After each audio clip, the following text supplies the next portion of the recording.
how you repay us. You think this is funny?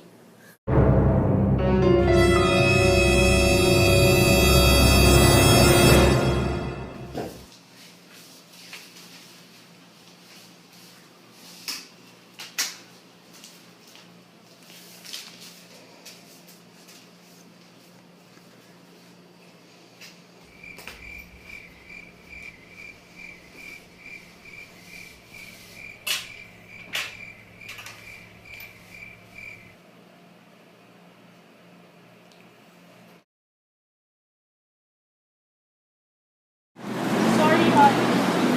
But our business is shut down. What? Which means we have to lessen our expenses. Move to a smaller house and change your school. I don't approve of these family because, oh my god, it's a shit of them. First they moved in